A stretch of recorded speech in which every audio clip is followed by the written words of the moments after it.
Well, hey, my name's Paul from YouTube channel Older is Optional, and Leah and I are way up in the Daintree at the moment, and we're camping out of the back of our ute. And today I want to show you how you can cost effectively, cheaply camp permanently out of the back of your ute for weeks at a time. We do it and it works just fine. So come along, let me show you all about it, and make sure you stick around to the end, because at the end I want to show you how much it cost. So on top of the Oakham racks, we have our solar panel. This is our fixed panel. I think it's about, it's 200 watt panel fixed, and it just stays up there permanently. I got to tell you, permanent lasts a lot better, and it's a lot better on the charge. It charges really well. Permanent's best. So up on the roof we have the fixed 200 watt solar panel, and it works a treat up there, and it's there permanently, so it's there all the time. We also have a solar panel here on the ground here. So we have two solar panels, one fixed on the roof and one on the ground. This one's really good for taking out in the boat as well. It's 120 watts and it fills the second battery.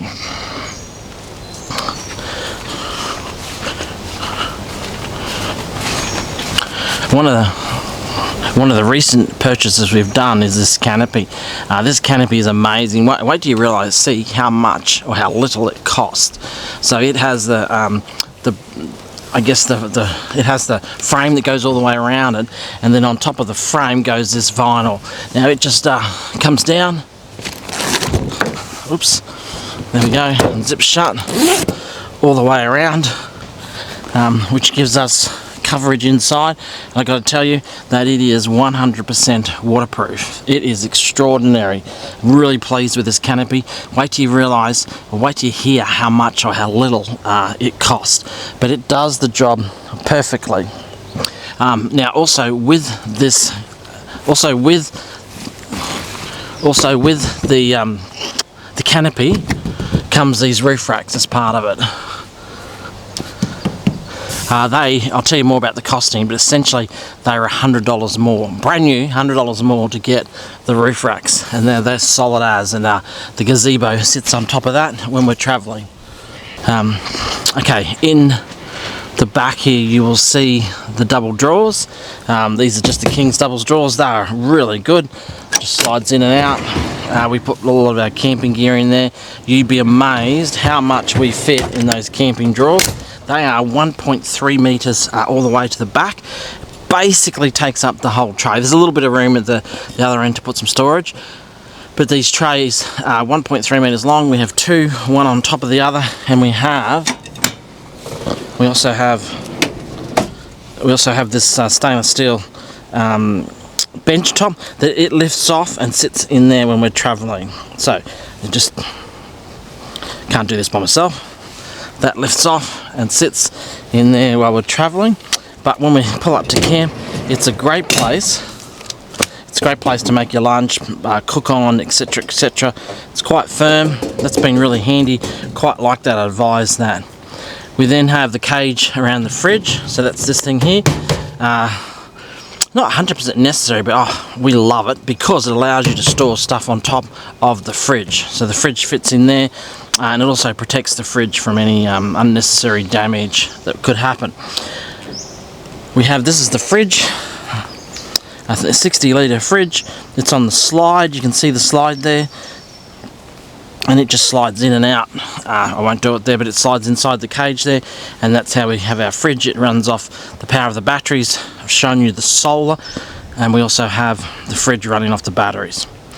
So the fridge there is fantastic. In fact, the fridge is probably one thing that's a definite you got to have when you're traveling, is the fridge to keep stuff cool, particularly if you go fishing and you want to bring some fish home with you when you come back.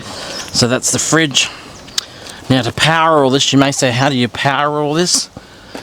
Well, we power this with two 120 amp batteries, each in its own casing. One is attached to the solar panel permanently on the roof, and one we are charging right now through the solar blanket. Now, you would say to me, that's ridiculous, Paul. Why do you do that? Why aren't you mounted in permanently? And that's a good question. The reason I have two 120 batteries with different boxes, one for each, is because I often pull one of them out and take it with us when we go out in the boat. If you watched our channel, you know we go out camping and fishing in the islands. We'll take another fridge that we have, and we take one of these batteries with us for power when we go out in the boat. So it doubles our battery power inside the ute, but also enables us when we're at home, if we have a power out, we can take one of the batteries inside, or it also allows us to take it out in the boat over onto the islands quite easily, and fantastic power. We just then take the solar blanket, which you saw, to power that. That works a treat. Really pleased with that. You can see at the moment we're running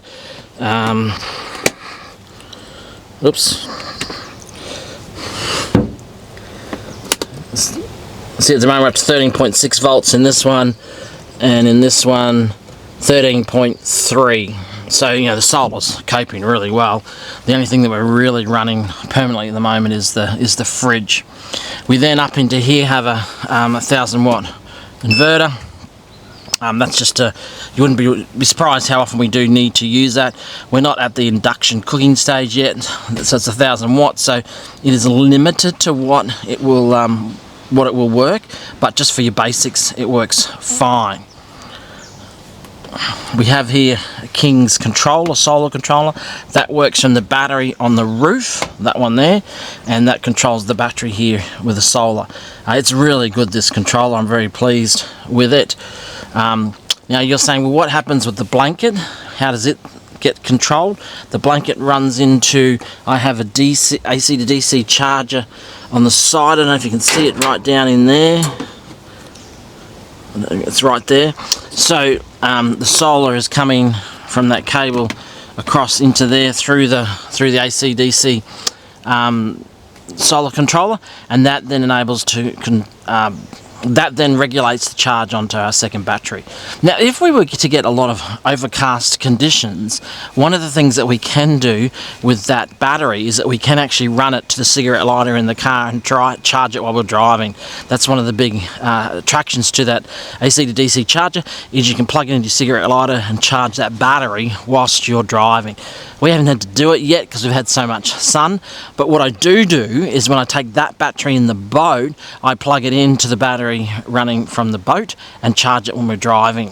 So by the time we get out to our fishing spot or out to our camping spot, it's fully charged through the AC charger off the boat battery. One of the things I love about this Canopy, as you can see, is you can actually have all the four sides up and easy access, lots of flow through with air, and if it does rain though, the roof does keep it relatively dry. Now you might be asking, how dry is it?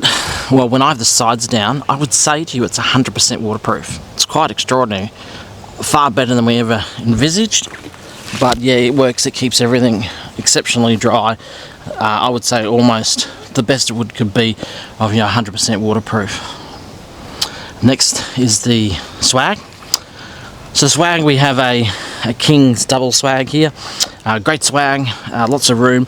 It is a little bit bulky to carry. It sits on top of the drawers inside the back of the ute, so the double swag rolls up and it sits along there. It sits quite well there. Double swag, we put a blanket underneath to keep it dry when it rains and easy to get in and out of. Particularly good on sand. You can rub your feet on the sand on this, get all the sand off your feet on this mat. The double swag works a treat. We then have our sunshade coming off from the side of the car. Works a treat. We're now doing sunshade. The sunshade, we have the sunshade that sits off the side of the car, just onto the roof racks. Very good. And then you can buy this that goes in the side, just down the track here, and that allows us to give us a little bit more room, and we put the swag under that. Now, it's been pouring with rain the last couple of nights, and we have quite enjoyed being 100% dry in the swag. One thing that I will point out to you with a King's swag, this is my opinion, but the King's double swags, we've found it, and I've heard it elsewhere, are not necessarily 100% waterproof. They say they are, but they do get water in around the zips, whereas when we're covered like this, it's 100% waterproof. Also keeps the heavy dew off us, and just overall a little bit more comfortable. We also will now talk about the gazebo. We also have this gazebo. You can see there, she's tied down. Fantastic gazebo, just to give us a little bit more room. We have a side on here, and we also have a side here, a clear one. Leanne bought that side through Temu for $10. It's pretty good, isn't it? There's Leanne now. She's trying to sneak in without anyone seeing her. Say hello, Leanne. She got that for $10. We have a plastic table here. You get these from Bunnings. Folds up flat, relatively easy to store. This is our double stove. Now, we bought this stove on special. If you look around, you'll find these cheap because it's a little bit of an old school way of doing it, but a great stove and nice and cheap for us. Works a treat. We also have our an air compressor down the side there, so in the event we need to pump the air up, we can do that. It should be working. Must have just been unplugged at the moment. We've got our air compressor. So that's our air compressor. We need air to pump up the tyres or anything like that. Good for cleaning.